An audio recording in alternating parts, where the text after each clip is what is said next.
Bismillahirrahmanirrahim. Assalamualaikum warahmatullahi wabarakatuh.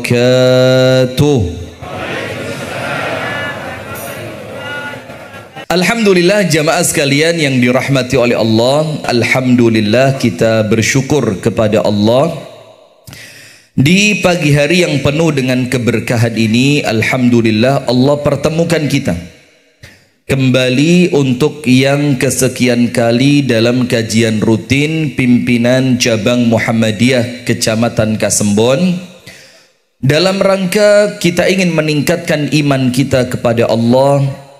Kita ingin meningkatkan ketakwaan kita kepada Allah. Kita ingin meningkatkan kedekatan kita dengan Allah Subhanahu wa ta'ala. Karena ngaji ini jamaah sekalian, pengajian semacam ini kalau panjenengan boten ngaji sekarang mau kapan lagi? Sementara kita ini kepingin iman dan Islam kita ini semakin hari semakin baik.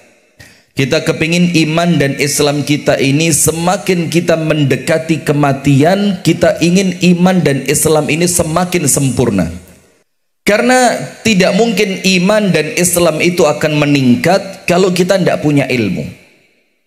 Kalau kita ini tidak berbekalkan ilmu tentang Al-Quran, tentang As-Sunnah, tentang agama Islam, tentang Allah Subhanahu wa ta'ala, maka tidak mungkin iman dan Islam itu bisa meningkat. Dan memang dari zaman ke zaman agama Islam itu senantiasa muncul, senantiasa berkembang dan senantiasa baik. Kuncinya satu, ilmu. Karena Islam ini untuk urusan ilmu menangan. Tapi yang menjadi masalah adalah ketika Islam ini berjaya dengan ilmu, ketika Islam ini mulia dengan ilmu, ternyata umat Islam itu tidak cinta dengan ilmu. Nah ini bahaya. Faktornya banyak. Faktor sibuk pekerjaan, monggo. Ada yang faktor karena memang merasa malu karena usia yang tidak lagi muda, nggih. Ada lagi faktor yang kemudian mereka menganggap majelis ilmu itu majelis yang membosankan. Ada lagi yang menganggap lek wis ngerti kok gak oleh pola. Ya, kalau durung ngerti sih lumayan pola. Lek wis ngerti ngaji, sholat, masjid, gak oleh pola. Nah, maka semua itu harus dihindarkan. Maka Rasulullah SAW bersabda, "Talabul ilmi faridatun ala kulli muslim."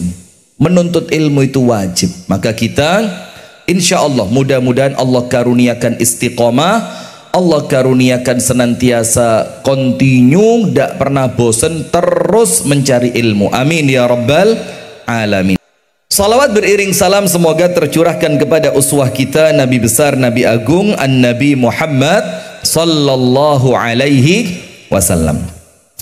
Hadirin sekalian, di pagi hari ini kita mau mengambil materi-materi yang fundamental. Insya Allah kedepannya seperti itu.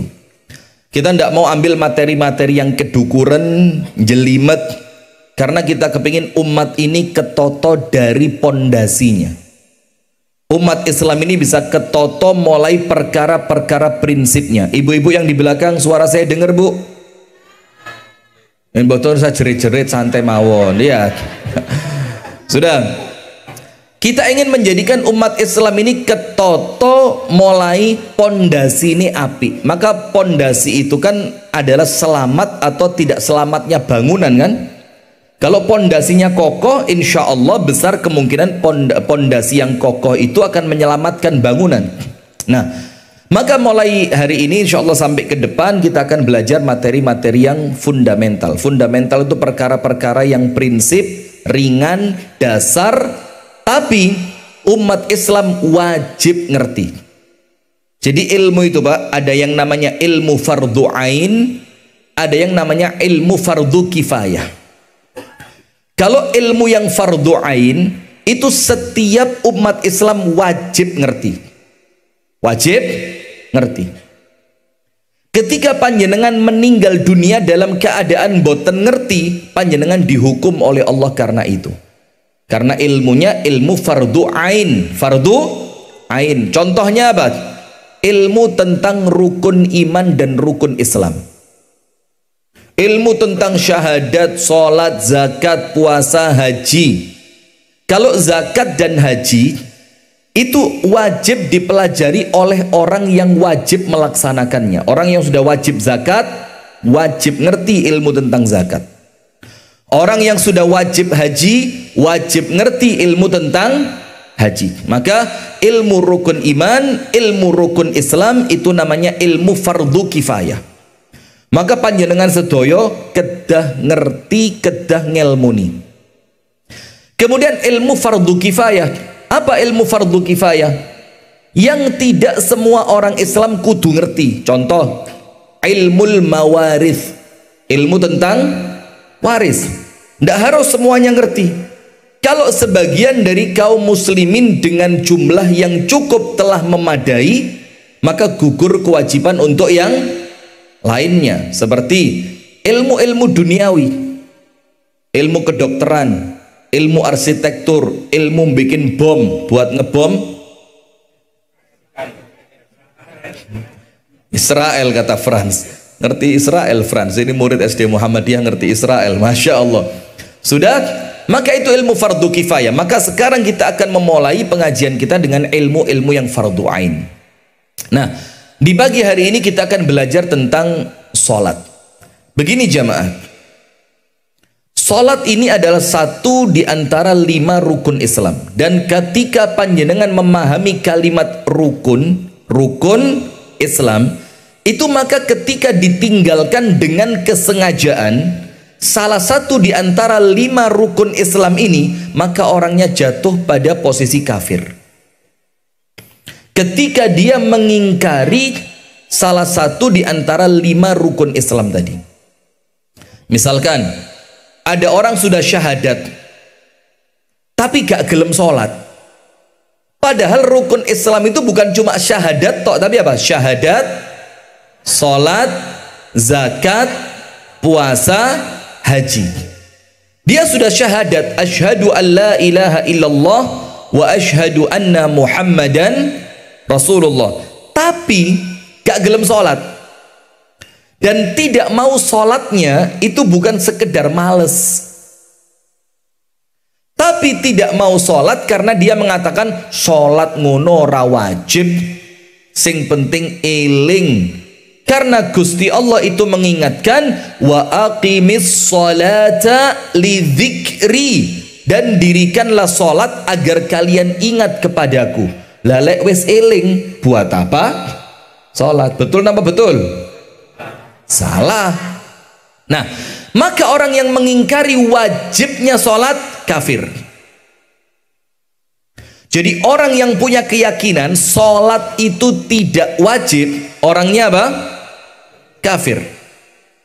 Tapi kalau tidak mau sholat karena males, sibuk, ruwet, kelambine rusuh, gak gelem salin, macem-macem, pekerjaannya kotor, misalkan di sawah, di tambang, di bengkel, segala macam, sampai dia tidak mau sholat.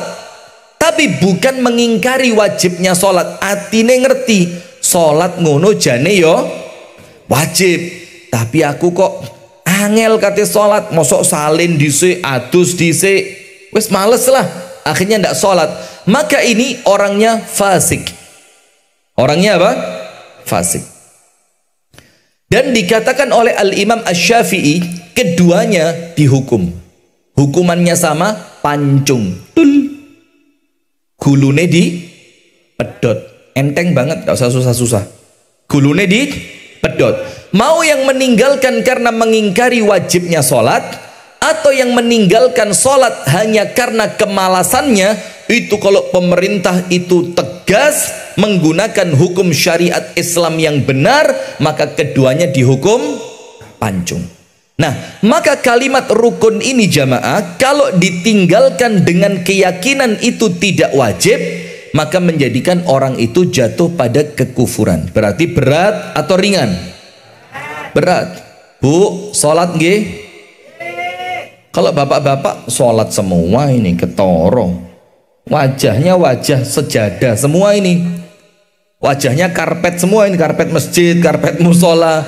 Kalau ibu-ibu wajahnya glowing, tidak seperti karpet. Sholat ya Bu? Nah, maka termasuk sholat ini adalah salah satu perintah Allah, bukan salah satu, satu-satunya perintah Allah yang Allah Ta'ala mewajibkannya kepada Nabi Muhammad untuk disampaikan kepada umatnya tanpa perantara malaikat Jibril.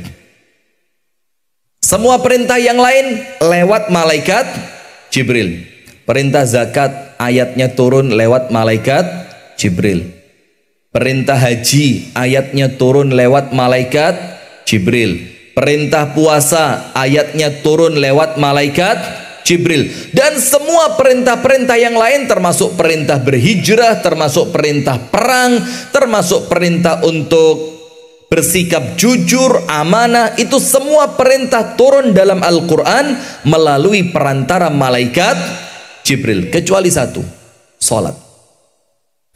Ketika Allah Subhanahu wa Ta'ala akan mewajibkan sholat, maka Allah itu ngundang Kanjeng Nabi Muhammad, diundang untuk kemana? Datang ke tempatnya Allah Ta'ala dalam rangka mendapatkan perintah sholat secara langsung. Ini menunjukkan sholat tidak sama dengan ibadah yang lain. Dan saya tidak bisa bayangkan wong Islam gak sholat. Itu tidak kebayang. Karena yang menjadikan kita Islam itu setelah syahadat kita ya sholat itu. Maka disebutkan dalam hadis yang sahih, al-ahdu ma bainana wa bainal kufri wasyirki tarkus shalah. Dalam riwayat yang lain ditambahi, faman tarakaha faqad kafar. Jurang pemisah, Pak, Bu, ini perlu ditegesi mana masalah sholat ini. Karena sekarang kalau yang sepuh-sepuh aman lah insya Allah. Tapi sing nom-nom gitu loh. Seperti saya ini kan masih muda ya. Wong kelahiran 2007 kok. Belum balik. Oh ya kebangetan lah belum balik. Nah sudah, maka yang muda-muda ini eman. Rasulullah bersabda yang artinya al-ahdu ma bainana wa bainal kufri wasyirki tarkus shalah. Jurang pemisah, pembatas antara kita orang beriman, orang Islam, dan orang kafir dan orang syirik itu adalah tarkus shalah, meninggalkan sholat. Jadi kalau ada orang Islam lah kok gak sholat, itu dalam hadis ini disetarakan hukumnya sama seperti orang kafir atau orang musyrik. Panjenengan pilih yang mana? Ya sadar berarti. Alhamdulillah. Saya khawatir panjenengan milih kafir apa syirik? Syirik. Kafir apa syirik? Kafir. Saya kira khawatir panjenengan milih. Lah kalau panjenengan tidak milih ya benar berarti. Berarti panjenengan sholat. Maka Rasul tegas ini Pak. Barang siapa yang meninggalkannya, maka dia telah terjatuh pada kekufuran. Dalam satu riwayat yang lain, faman tarakaha faqad kafar. Maka barang siapa yang meninggalkannya, maka dia dihukumi kafir. Sampai satu urusan sholat ini Pak tidak bisa digantikan dengan apapun. Sak loro-lorone panjenengan, sing penting akali sik sadar, tetap wajib sholat. Jihad enggak. Orang kalau sudah sepuh enggak wajib jihad. Perempuan kalau laki-laki mencukupi tidak wajib jihad. Bahkan menuntut ilmu, untuk ilmu-ilmu yang fardu kifayah tidak semua orang wajib.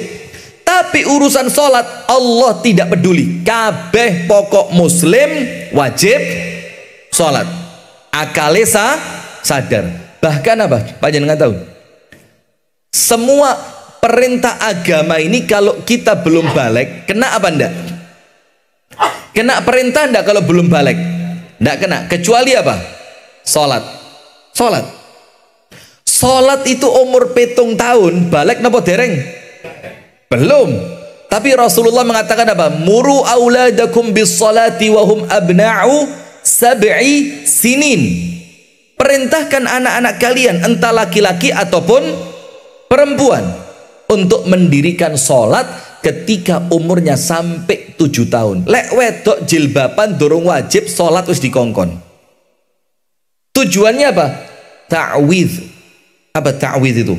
Membangun, kalau bahasa Kasembonnya itu membangun habit. Nah, kalau bahasa Inggrisnya kebiasaan.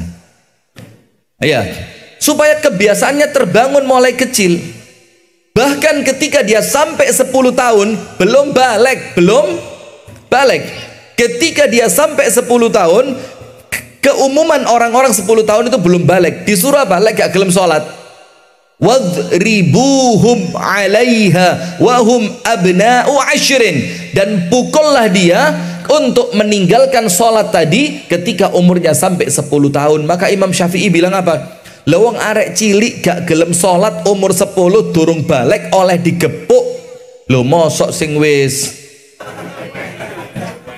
saya ngomong tuwek kok ndak enak, tapi gak tuwek iki bahasane ya kurang tepat. Bahasa paling tepat ya itu mosok wis tuwek ra gelem sholat. Maka Imam Syafi'i sikat kepalanya. Buat apa dia di dunia kalau ndak mau sholat? Sampai seperti itu. Sampai Nabi Muhammad itu menjadikan saking pentingnya sholat ini, tidak ada cara lain yang bisa mengganti sholat. Puasa bisa diganti dengan apa? Fidyah. Qadha diganti pada hari yang lain. Kalau wis sepuh, akalnya sudah hilang, wis gak kuat poso, yo gak perlu poso, gak perlu bayar fidyah, memang akalnya sudah hilang. Tapi itu puasa. Sholat tidak ada cara lain kecuali harus sholat. Bahkan dalam fatwanya Syekh Utsaimin dalam kitab Syarah Riyadhus Shalihin, orang kalau tidak sadar dalam waktu yang singkat, dalam waktu singkat itu seperti ini, mengung-mengung ini, dalam waktu singkat itu artinya apa? Dia tidak sadar karena pasca operasi 2 hari 3 hari, atau sampai waktu yang mungkin tidak memberatkan, maka kata Syekh Muhammad bin Shalih Al-Utsaimin, sholatnya wajib diqadha. Karena secara keumuman pendapat para ulama, mengqadha sholat itu ulama terbagi jadi 2 pendapat. Misal ada ibu-ibu, ya bukan ada, wake zaman nom-nomane ra tau sholat. Oh gak nom-noman Ustaz sampai tuwek ra sholat tuh. Masya Allah, luwe nemen. Mana orangnya? Angkat tangan. Ngono iku wong ya teko itu. Mana. Sing mulai nom sampai tuwek gak sholat. Mana? Kudungnya biru. Kudung biru katanya. Banyak loh kudung biru. Sudah? Maka misalkan enten tiang nom-nomane mboten sholat.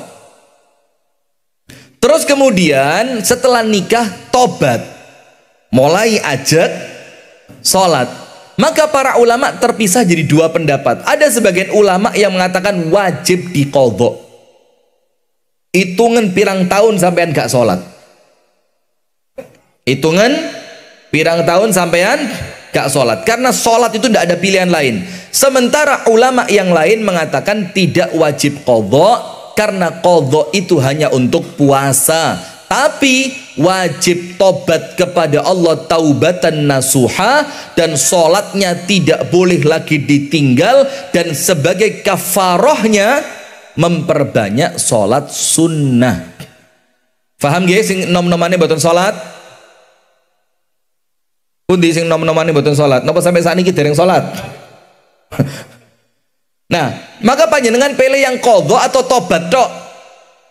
Ya mesti milih sing enteng, tobat tok ae. Lawang coba lagi gak perlu tobat, gak usah tobat kok. Nah, artinya begini, artinya sholat ini tidak ada pilihan lain.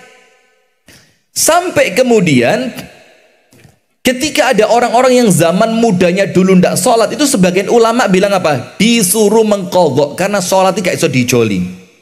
Orang sakit tidak bisa berdiri, duduk, tetap wajib sholat.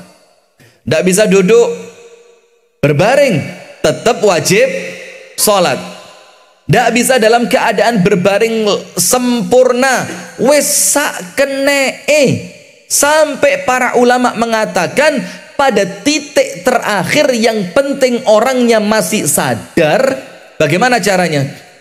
Cukup dengan getaran hati. Lek wis pol-polan meripati gak iso obah, tangane ra iso obah, tapi awake sik akalnya masih sadar dengan niat salat. Ya Allah, Allahu Akbar, niat. Diangen-angen nek njero niati, baca Fatihah dan seterusnya semampu masing-masing. Nah, tapi kalau sadarnya cuma 2-3 hari, sampai ulama seperti Syekh Utsaimin yang mengatakan tidak wajib qadha. Tapi kalau tidak sadarnya mek telung dino, petang dino, atau dalam jumlah yang singkat, kata beliau apa? Ketika hitungannya masih memungkinkan, wajib diqadha. Itulah pentingnya sholat. Sampai kemudian Rasulullah Shallallahu Alaihi Wasallam bersabda, as-salatu imadud din. As-salatu imadud din. Sholat itu pondasi tiang berdirinya agama. Faman aqamaha faqad aqamad din. Orang-orang yang sholatnya genah, sholatnya ajek, sholatnya tertib, maka dia telah mendirikan agama. Wa man tarakaha, tapi barang siapa yang meninggalkan sholat, faqad hadamad din, dia telah menghancurkan agama. Saya mau tanya, kalau sholat berarti mendirikan agama, lek gak sholat menghancurkan agama. Apakah kalau panjenengan tidak sholat Islam akan hancur? Dan terus maksudnya menghancurkan agama apa?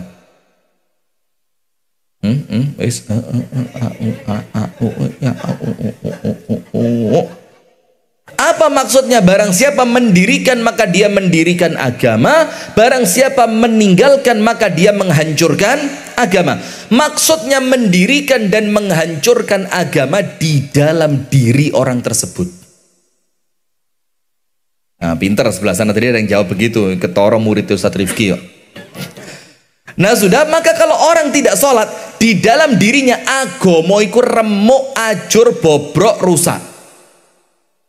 Sekarang panjenengan pikirkan, apa yang diharapkan dari orang yang tidak sholat? Coba. Apa yang diharapkan dari orang yang tidak sholat? Padahal Nabi Muhammad SAW mengatakan, awwalu ma yuhasabu bihil abdu yaumal qiyamati salatuhu. Amalan yang pertama yang akan dihisab, diteliti, dihitung, ditimbang nanti pada hari kiamat, nomor 1 panjenengan wafat, bangkit pada hari kiamat, nomor 1, ya apa sholatmu? Itu pertanyaan pertama.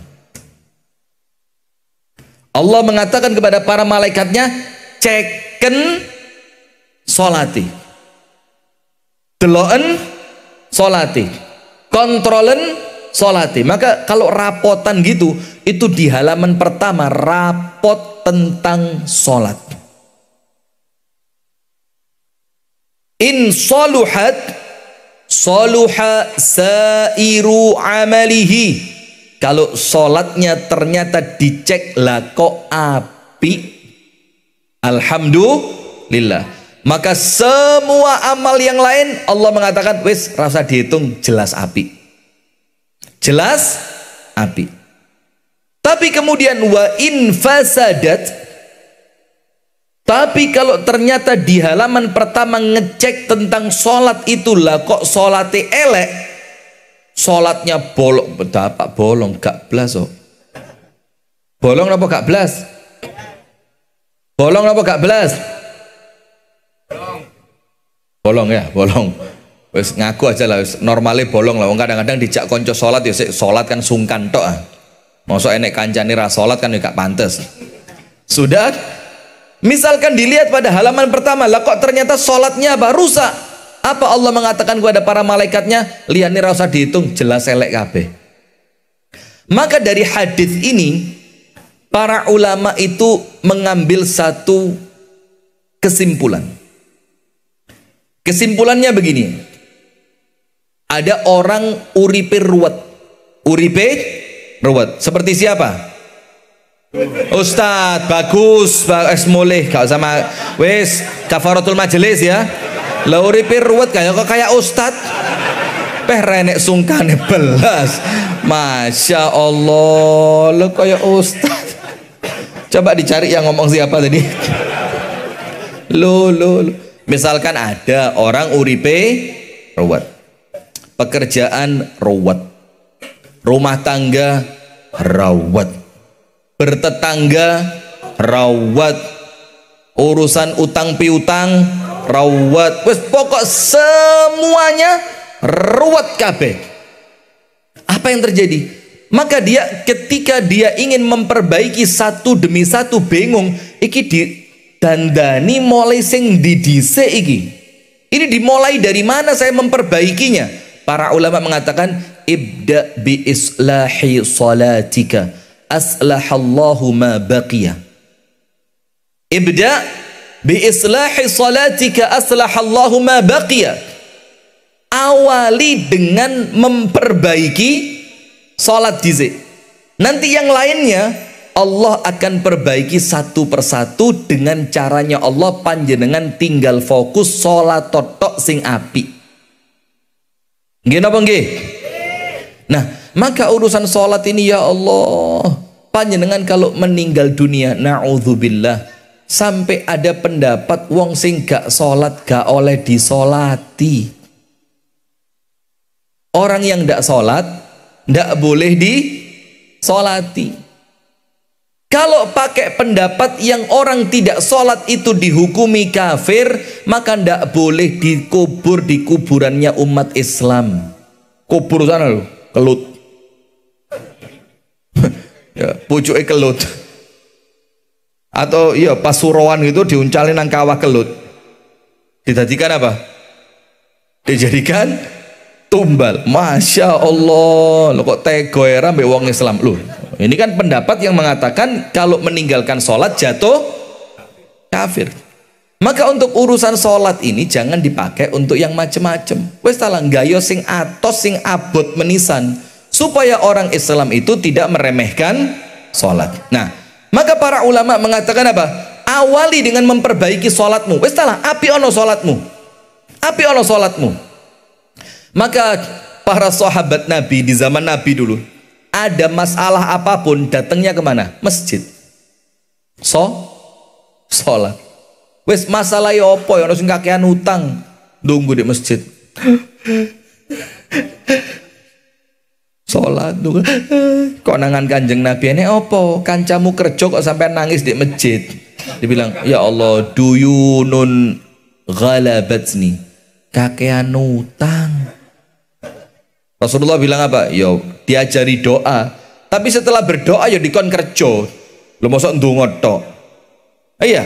Nah, tapi apa? Mereka tahu salat itu adalah solusi. Maka kata para ulama, awali dengan memperbaiki salat, apa? Aslahallahu ma baqiya. Maka Allah akan perbaiki untukmu apa yang tersisa. Maka sekarang begini. Panjenengan buka dalam surah Al-Muzammil. Surat apa? Al-Muzammil. Niku di juz berapa ibu-ibu? Betul, 39, mantep. Wong Qur'ane 40 juz ya. Lah ya apa kok juz 39 iki apa ceritane? Oh, 30 juz Qur'annya, berarti juznya 29. Saya mau cerita, cuma saya memanfaatkan waktu kak situ tak cerita nih. Ada cerita orang itu ngaku apal 30 juz, ngawur 30 lebih.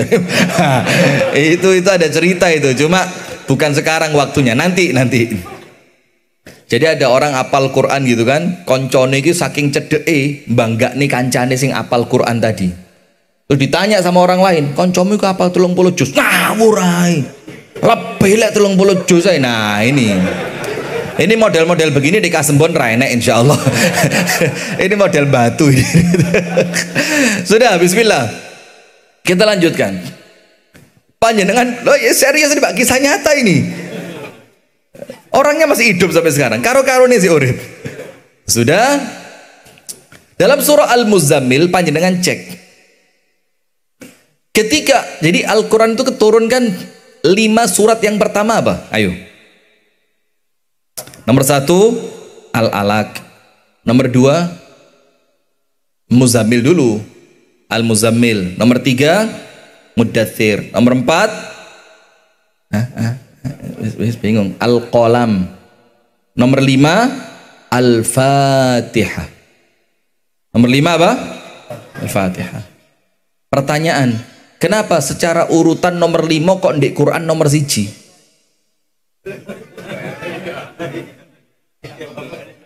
Ummul Quran, Ummul Kitab, karena dia induknya enggak. Jadi Al-Quran itu Bu, susunannya itu wahyu dari Allah lewat malaikat Jibril. Maka ketika turun surat Al-Quran itu malaikat Jibril mengatakan juga letakkan pada posisi sekian di surat ini di ayat kesekian. Jadi susunan urutan ayat dan surat Al-Quran itu tauqifi dari Allah Subhanahu wa ta'ala. Sudah, saya lanjutkan. Maka ketika Al-Muzammil itu turun, surat yang kedua, setelah sebelumnya Al-Alaq, Iqra bismi rabbikal ladzi khalaq. Al-Alaq itu apa sih? Pengenalan diri dan pengenalan Tuhan. Supaya panjenengan itu kawula, Allah itu adalah Al-Khaliq, pencipta. Setelah dikenalkan, langsung tugas berikutnya apa? Salat. Setelah mendapatkan suratul Alaq, Iqra bismi rabbikal ladzi khalaq sampai 5 ayat berikutnya, turun surat berikutnya Al-Muzammil 1 sampai 10. Apa? Ya ayyuhal muzammil, wahai orang yang selimutan. Sinten ingkang selimutan niki? Lawang turu. Masya Allah. Wong turu. Saya tahu Bu, lek selimutan itu ya turu Bu. Maksud saya di sini siapa tokohnya itu? Nabi Muhammad.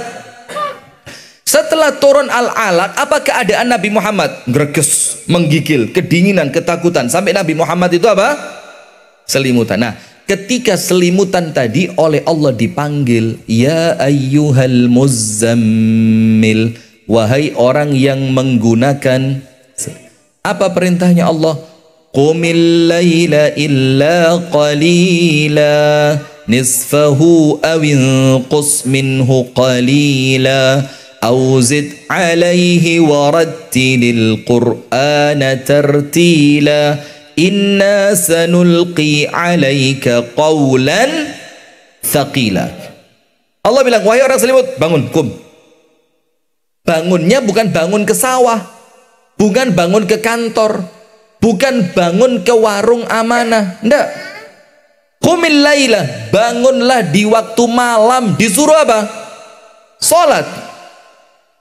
Walaupun cuma sedikit, illa qalila nisfahu awin qus minhu qalila. Kalian bangun, kamu wahai Muhammad, bangunlah separuh malam. Kalau enggak kuat, kurangi dari yang separuh malam. Auzid alaihi, kalau kamu kuat, tambah ono dari separuh malam. Pokok solato. Warattilil qur'ana tartila, dan bacalah Al-Quran dengan tartil. Maka nanti berikutnya pentingnya Quran. Kemudian Allah mengatakan, kenapa kok Nabi Muhammad enak-enak turu, sedang istirahat, dalam keadaan pikiran kalut, baru saja dapat wahyu, yang Nabi Muhammad belum terlalu ngerti itu apa. Sampai Siti Khadijah bilang apa? Nanti tak ajak ke paman saya, dia ngerti kitab Taurat, insya Allah kamu diberitahu bahwa itu adalah wahyu dari Allah melalui malaikat Jibril. Nah sudah, di saat itu Allah bilang, qum, bangun, salat malam, bacalah Quran. Kenapa begitu? Apa masalahnya Nabi Muhammad oleh Allah disuruh salat? Bu, saya mau panggil jamaah kayak ustadz yang sebelah. Saya mau panggil apa ya? Lihat kayak ustadz sebelah nanti ya. Kita harus punya ciri khas ini. Jamiah. Nah, oh jamiah, podo ini ya. Ini rawon batu ini. Jangan, saingan rawon amanah ini. Nah sudah. Apa masalahnya Nabi Muhammad disuruh salat? Inna sanulqi alaika qawlan thaqila. Karena sebentar lagi Tidak lama setelah ini, setelah turunnya perintah sholat ini, engkau akan mendapatkan tugas yang berat. Qaulan thaqila, akan mendapatkan firman-firman Allah yang lain, wahyu-wahyu Allah yang lain. Yang di atas jangan lihat ke kamar mandi ya. Nanti panjenengan di atas itu dukurnya bolong ketok nanti ya. Waduh, ireng. Nah, sudah lanjut. Astagfirullahaladzim. Bagaimana tadi sampai mana? Karena sebentar lagi engkau akan mendapatkan tugas yang berat. Pertanyaan, tugas berat itu apa? Menyampaikan syariat, risalah dari Allah Subhanahu wa Ta'ala. Ustadz, opo sih abote? Kau mek cerita Quran, nyeritakno hadis, opo abote? Abote, Bu, jangan dibayangkan seperti orang sekarang. Ini beratnya karena apa? Al-Quran itu turun di kaum Arab Mekah yang mereka itu tidak pernah dapat kitab sebelumnya. Mereka tidak dapat Taurat, mereka juga tidak dapat Injil. Sehingga ketika ada orang di tengah-tengah mereka ngaku nabi, ya diguyu tenan. Apa iki? Lho kok moro-moro ngaku dadi nabi, moro-moro ngaku nggawa kitab dari langit. Itu orang Arab tidak ngerti. Karena kitab Taurat dan kitab Injil itu Anda buka surat Yasin, maka dikatakan apa? Engkau diutus kepada kaum yang tidak mendapatkan kitab sebelumnya.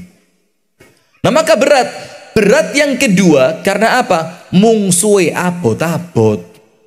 Musuhnya itu bukan sekedar manusia biasa yang kemudian Nabi Muhammad dakwah diwedeni, bukan. Musuhnya siapa? Abu Jahal. Bengis luar biasa. Abu Lahab, kerenge pol. Zaman sebelum masuk Islam, Abu Sufyan, Akhnas, top-tope orang-orang kafir Quraisy yang mereka itu bengisnya luar biasa. Maka Allah menginginkan tugas berat tadi sukses dalam keadaan Allah tahu musuhnya berat. Coba, Allah kepingin dakwahnya apa? Sukses. Allah juga tahu musuhnya berat. Apa caranya biar musuh yang berat itu bisa dihadapi dengan mudah? Sholat. Apa? Sholat. Maka itulah kunci Al-Muzammil tadi. Karena Allah ingin tugas ini sukses, dalam keadaan Allah tahu tugas ini tidak ringan dan musuhmu orang-orang yang kuat, maka kamu punya satu cekelan. Cekelanmu apa? Sholat. Maka itulah dibilang orang yang sholatnya ajek, uripe jejek. Ngerti pora? Ini bahasa Perancis ini. Kalau tidak pernah belajar di Perancis tidak ngerti Anda. Orang yang sholatnya ajek, uripe jejek. Apa maksudnya? Orang yang hidupnya istiqomah, malah sorong ya bahasa Indonesia. Orang yang sholatnya istiqomah, rutin, kontinu, tidak pernah ditinggalkan, hidupnya insya Allah mapan. Hidupnya apa? Mapan. Nah sekarang perhatikan, Ustadz, apa sih Ustadz? Kok sholat itu dibilang keselamatan? Sekarang saya tuliskan di sini. Ada wakil ini. Ada 16 manfaat dari sholat. Yang kita maksud di sini sholat apa? Fardu. Termasuk omah itu akan terang dengan cahaya sholat. Maka Rasulullah bersabda, nawiru, Pak Nawir, lepas ini namanya, nawiru buyutakum bis salati wa qiraatil Quran. Jadikan omahmu itu padang, jadikan rumahmu apa? Terang dengan dua amalan, salat dan qiraatul Quran. Sip. Yang pertama, Ustadz, kenapa kita harus salat? Karena salat itu dalam surah Al-Ankabut ayat yang ke-45, salat itu menjaga kita dari keburukan. Allah berfirman, "Utlu ma uhiya ilaika minal kitabi wa aqimis salah. Innas salata tanha 'anil fakhsya'i wal munkar wa la dzikrullahi akbar wallahu ya'lamu ma tasna'un." dan dirikanlah salat. Bacakanlah wahyu Alkitab yaitu Al-Quran dan dirikanlah salat. Kenapa? Innas salata tanha 'anil fahsya'i wal munkar. Karena salat itu akan menjaga kalian dari perbuatan keji dan munkar. Maka itulah kalau panjenengan sudah salat, ekspektasi orang lain kepada panjenengan itu tinggi. Ngerti mboten? Kalau panjenengan sudah salat, Bu, wong liya itu ngarep gede ten panjenengan. Maka kalau ada orang salat lambene kasar, mesti apa? Salate genah kok lambene kasar. Karena apa? Orang itu berharap tinggi kepada orang yang sholatnya baik. Karena mereka ngerti sholat yang panjenengan dirikan akan menjaga panjenengan sholate sing jogo. Dari apa? Perbuatan yang keji dan munkar. Itu nomor satu. Maka saya sarankan teman-teman di DPR itu sholatnya harus baik. DPR pusat tingkat 1, tingkat 2 itu sholatnya kudu api. Karena lek sholat panjenengan api, insya Allah rakyatnya makmur karena duitnya balik nang rakyat, gak mungkin dikorup. Nggih napa nggih? Panjenengan kayak orang yang tersiksa sekali tuh, nggih kompak banget loh. Masya Allah. Nomor 2, sholat itu merupakan amalan paling afdol. Sadarenge panjenengan poso, zakat, haji, umroh, paling afdol apa? Sholat. Sampai sholat itu ada yang pahalanya seperti umroh. Sampai sholat itu ada yang pahalanya seperti dunia beserta seluruh isinya. Sampai sholat itu ada yang pahalanya seperti haji yang sempurna. Sholat sebelum subuh 2 rakaat. Sholat isyraq, syuruk setelah subuh sampai matahari terbit. Sampai kemudian sholat sunnah 12 rakaat, dibangunkan satu istana di surga. Sampai Bilal bin Rabah setiap selesai wudhu sholat, sandalen disi kanjeng Nabi melbu, semuanya sholat, semuanya sholat, semuanya urusan sholat. Sampai salah seorang ulama salaf dari kalangan tabi'in dalam kitab Min Akhlaqis Salaf itu ngomong begini ketika berdoa. Jadi dia itu kan mau wafat itu, kate mati. Apa yang terjadi? Karena orang ini sangat seneng dengan sholat, seweneng pol be sholat, hobinya sholat. Apa yang terjadi? Ketika dia mau meninggal, dia doa sama Allah, ya Allah, in ta'dhanu li ahadin an yusalliya fi qabri fa'adhin li ya Rabbi an usalliya fi qabri. Ya Allah, kalau ada orang yang engkau izinkan tetap boleh sholat walaupun sudah masuk jerone kuburan, kalau ada orang yang panjenengan izinkan tetap sholat masih wes ndek kuburan, maka saya minta itu ya Allah. Saking senengi sholat. Dan itulah Nabi Muhammad SAW ketika mengatakan apa? Hubbiba ilayya min dunyakumut thalath. Allah itu menjadikan saya cinta pada dunia kalian pada 3 perkara. Jadi di dunia ini yang oleh Nabi Muhammad dicintai berapa? 3. Nomor 1, at-tib, minyak wangi. Maka wong Islam itu ya kudu wangi. Tapi wangi ini sing nyeger Pak, sing nyegrak-nyegrak anu beh. Ada orang karepe wangi malah tonggone bingung paham apa iki, Masya Allah. Iya, sholatnya malah gak khusyuk ya. Maka panjenengan kalau pakai minyak wangi itu disesuaikan. Sehingga punya saya gitu loh. Memang mahal ini, memang mahal yang ini. Ini mahal ini. Bukan ria, pamer. Pamer itu ujub, nanti setelah ujub sombong, setelah sombong neraka. Jadi panjenengan ngomong saya masuk neraka gitu, Masya Allah. Sudah lanjut, astagfirullahaladzim. Yang pertama minyak wangi. Nomor 2 apa? Coba banter peh wanita. An-nisa, perempuan. Rasulullah cinta sama perempuan. Nomor 3, wa ju'ilat qurratu aini fis shalah, dan Allah menjadikan penyejuk mataku di dalam salat. Maka kan sering panjenengan dengar kan Bilal itu kalau datang Nabi Muhammad kan mengira wis wayahe melbu waktu sholat. Dikira Nabi Muhammad kalau Bilal datang niku pun manjing. Maka Rasul tanya, ya Bilal, sudah waktunya sholat belum? Kalau sudah, apa Nabi Muhammad mengatakan? Arihna biha ya Bilal. Ayo Bilal, ndang adzan cepet. Kan wis sumpek iki lek gak enek adzan iki karena saya kepingin apa? Sholat. Panjenengan kan ngoten nggih ya? Masya Allah. Insya Allah, amin ya rabbal alamin. Maka salat itu adalah amalan terbaik setelah syahadat. Maka Rasulullah bersabda, ayyul amali afdal, ya Rasul, amal apa yang paling afdal, paling top, pahalane paling gede, paling dicintai oleh Allah, paling nyelamet nih dunya sampai akhirat. Itu amal yang paling afdal. Apa kata Nabi Muhammad? As-salatu liwaqtiha, salat di awal waktu. Lek wis krungu adzan, agi-agi salat, berangkat bismillah. Mau salat itu kan apa ya, artinya lek gak dipeksa ngono yo kadang-kadang gak iso ya. Maka harus ndang cepet-cepet salat. Yang ketiga, salat itu ngeresi itu so. Orang yang bu langsung dangak kabeh.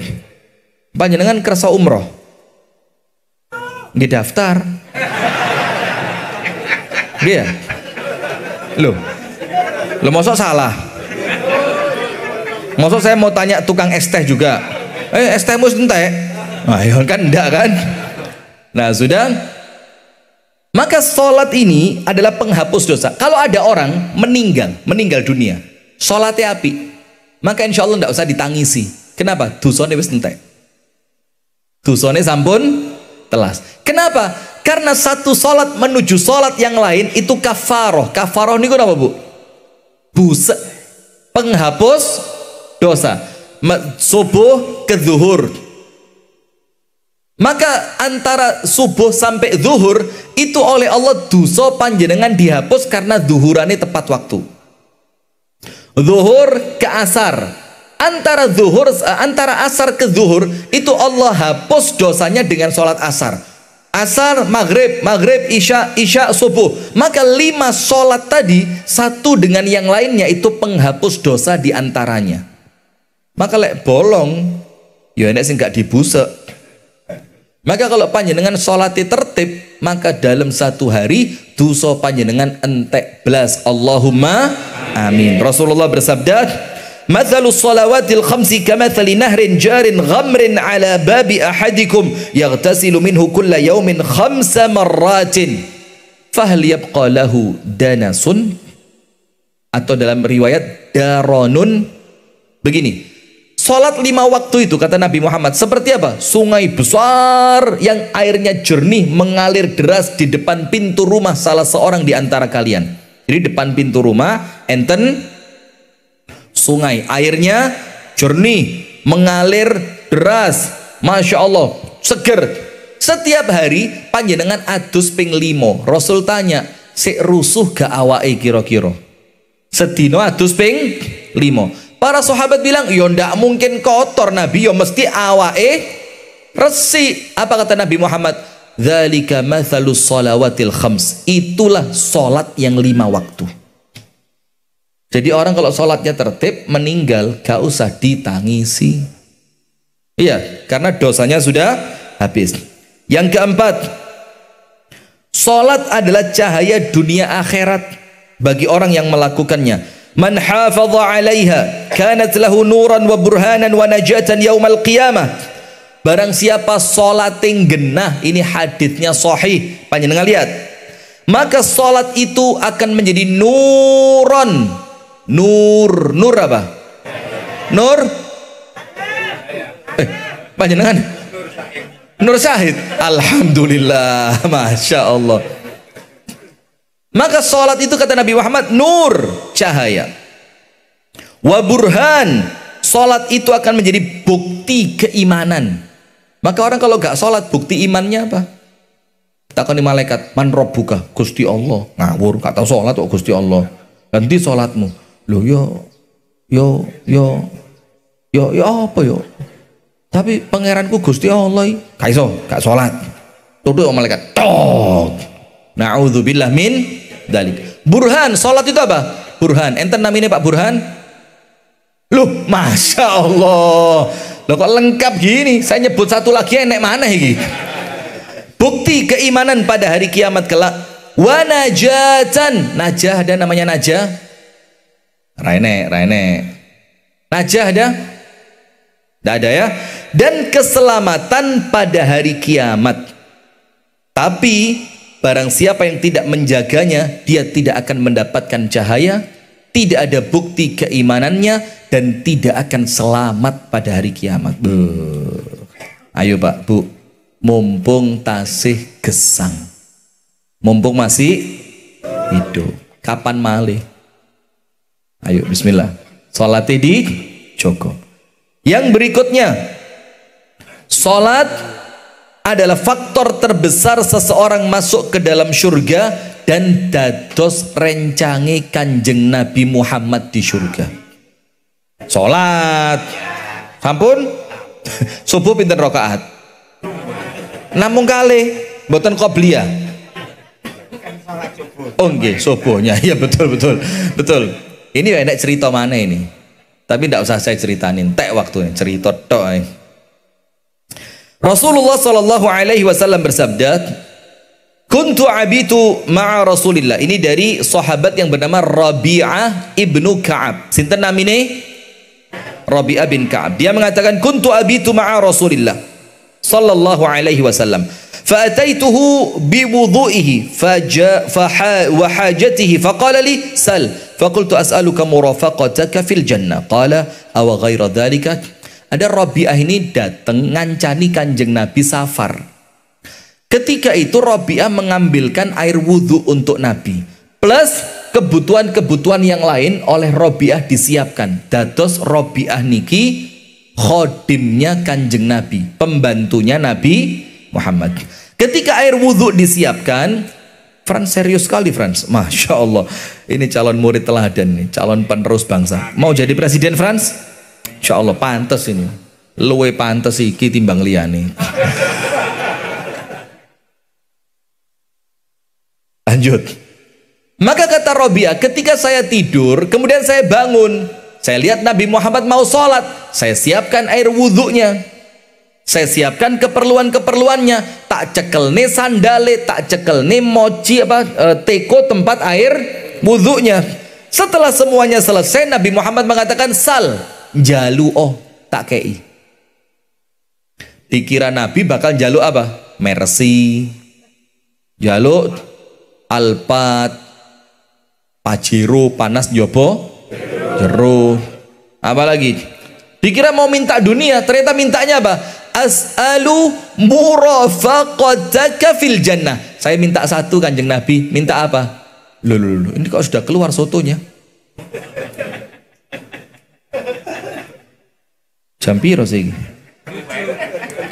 Jam itu kurang 5 padahal. Oh lewat, saya kira kurang. Ya sudahlah, sambil dibagi tidak apa-apa. Yang belum dapat dengerin dulu ya. Yang sudah dapat lanjutkan makan aja. Begini, bingung aku malian. Karena memang saya sudah terlanjur dikuahi dulu ya. Sekadung enek, butuhe lek gak ndang dibagi. Jebeber bahasa Arabnya, waduh rada angel itu. Panjenengan takon niku ya sing angel. Jebeber. Nggak tahu saya, nanti tak carikan di kamus. Sudah. Maka ini Rabi'ah minta apa? Mintanya apa? Menemani panjenengan di surga. Rasulullah bilang, "Waduh, abot iki. Ama ghaira dzalik, jalu olihane." Boten Kanjeng Nabi, niku mawon kula nyuwun dados rencange panjenengan sak surga kalian panjenengan. Abad. Maka Rasul mengatakan, qala fa'inni ala nafsika bikathratis sujud. Ya wis, kalau memang permintaanmu satu ikut tok, minta menemani saya bareng melbu surga sama saya, satu tok syaratnya, sing akeh salat. Sing akeh salat. Yang paling utama sholat apa jamaah? Fardu. Sholat fardu. Kemudian orang kalau berjalan menuju sholat di masjid tentunya langkahnya 3. 1. Menghapus dosa. Nomor 2. Meninggikan derajat. Nomor 3. Menambah pahala. Menghapus dosa, meninggikan derajat, menambah pahala. Dalam riwayat yang lain dikatakan, orang yang senantiasa sholat subuh jamaah kuburane padang. Hei, amin ratau subuhan. Orang yang sholat subuh jamaahnya ajek kuburane padang. Apa sabda Nabi Muhammad? Basyiril masya'ina fidh dhulam. Basyir. Basyiril masya'ina fidh dhulam.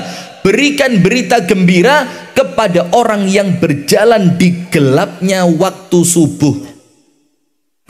Bin nurid tam yaumal qiyamah. Allah akan memberi cahaya yang sempurna kelak pada hari kiamat. Dan ingat, kiamat itu dimulai dengan kiamat sughra. Kiamat sughra itu apa? Mati. Maka kalau kiamat itu dimaknai dengan makna yang umum, maka termasuk kuburane jembar dan padang karena sregep sholat. Yang berikutnya, orang yang sholat insya Allah didoakan oleh malaikat. Didoakan oleh malaikat. Jadi panjenengan 2, ngenteni dan mandek sakwise sholat. Ngenteni itu apa? Panjenengan bidal ten masjid sakderenge qomat. Tapi ya jarang. Akeh-akeh ya wis buyar keteko. Tahiyat akhir. Mumpung sik kenek. Tapi ya lumayan timbang gak blas ya. Sudah begini. Tapi kalimat lumayan itu ngerusak, asli ngerusak. Timbang rablas akhirnya gak iso apik. Jilbaban ngelantong tok serapopo timbang akhirnya ndak bisa sempurna karena timbang niku wau ya. Sudah. Ada sebelum sholat dan ada setelah sholat. Kalau sebelum sholat dia dapat pahala sholat sempurna. Misalkan panjenengan datang ke masjid sebelum adzan atau pas adzan, terus kan panjenengan nunggu qomat. Apa yang terjadi? Maka ketika panjenengan nunggu qomat tadi, insya Allah Allah mencatatkan untuk panjenengan pahala sholat sempurna. Padahal non sewu lho nggih, sholat kulolan panjenengan belum tentu diterima. Tapi dengan menanti sholat itu insya Allah sudah dapat pahala sholat sempurna yang diterima. Itu sebelum sholat. Kalau setelah sholat, wala tazalul malaikatu tusalli alaihi madama fi musallahu alladhi yusalli fihi, atau kama qala Nabi. Dan setelah selesai sholat dah kok gak ngalih. Maka kalau selesai sholat ojo langsung ngalih, tunggu dulu. Apa? Lamcing. Kok lamcing? Oh, mari salam langsung. Oh ya, lamcing, bagus, lamcing ya. Sudah, maka malaikat akan tetap terus dan tidak berhenti mendoakan dia selama dia di tempat sholatnya tadi, gak ngalih. Apa doanya malaikat? Allahumma ghfir lahu, Allahumma arhamhu. Ya Allah, ampuni dosanya orang ini ya Allah. Yang berdoa siapa? Malaikat. Ya, tembus langit. Ya Allah, rahmati orang ini ya Allah. Dan penutup dari saya, Allah Ta'ala berfirman dalam Al-Quran ini, saya wakai cuma memang waktu ya, dan saya harus segera ke Malang. Saya nanti 9:30 ada kelas di Malang, pengajian parenting. Begini, yang terakhir, sholat kunci rezeki. Sholat apa? Kunci rezeki. Panjenengan buka ayatnya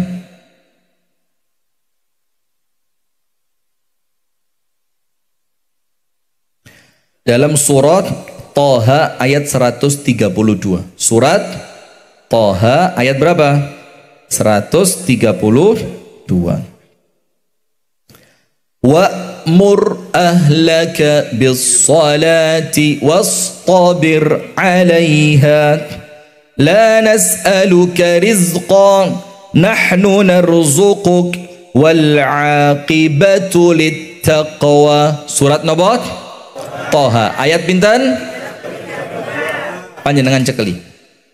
Dan perintahkan keluargamu untuk sholat. Keluarga di sini siapa? Anak dan istri. Kalau ini ayat untuk istri berarti suami dan anak. Kalau ini ayat turunnya pada anak berarti termasuk menasehati orang tua untuk sholat. Wastabir 'alaiha, sing sabar 'alaiha. 'Alaiha apa? Ketika mendirikan sholat. Maka wong sholat itu gak sabar boten saged. Terus ayat berikutnya apa? Lanjutan ayatnya, la nas'aluka rizqan nahnu narzuquk. Allah mengatakan, saya tidak minta rezeki sama kalian. Justru dengan sholat itu, kata Allah, kami yang ngasih rezeki buat kalian. Maka kualik kalau orang cari rezeki sampai ninggal sholat, karena justru sholatmu itu yang bikin rezekimu lancar. Nah, panjenengan buka tafsir Abdullah bin Abbas. Tafsirnya sinten? Abdullah bin Abbas. Abdullah bin Abbas mengatakan tafsir ayat Toha 132. Apa kata beliau? Orang yang sholatnya baik, tertib, istiqomah, rezekine jembar. Nah, maka ayolah bismillah, sholat yang baik. Karena sholat ini jamaah adalah ciri keislaman orang Islam. Lek wis gak sholat, panjenengan ngaku Islam dari segi mananya. Nggih. Barakallahu fikum. Itu yang dapat kami sampaikan di pagi hari ini. Insyaallah bulan depan pengajiannya tanggal 23. Orang kalau apal tanggal itu biasa banyak cicilan. Jadi ngapal tanggal itu pewenak karena apa? Cicilan iki tanggal sakmene. Oh, iki pas ngaji di amanah pas cicilan mobil tanggal 23. Jadi ketika saya tanya tanggal berapa? 23. Biasanya cicilannya akeh. Baik, insya Allah bulan depan kajian kita tanggal 23 di bulan November ya, 23 November. Mudah-mudahan panjenengan semua sehat walafiat, panjang umur, tidak ada kendala apapun. Insya Allah anak turun sama Allah dijaga dari keburukan, dan Allah jadikan kita istiqomah sampai husnul khatimah. Amin ya rabbal alamin. Dan jamaah sekalian, untuk yang parkir di lapangan Dusun Besuk, itu lapangan kan milik dusun, bukan milik kami ya. Jadi nggih panjenengan sukanilah parkir seikhlasnya. Yo 50.000, 100.000, 200. Loh, yang penting ikhlas ya. Karuan akeh ikhlas timbang titik kepeksa. Nggih napa nggih? Baik, subhanakallahumma wa bihamdika asyhadu an la ilaha illa anta astaghfiruka wa atubu ilaik. Kurang dan lebihnya saya mohon maaf. Assalamualaikum warahmatullahi wabarakatuh.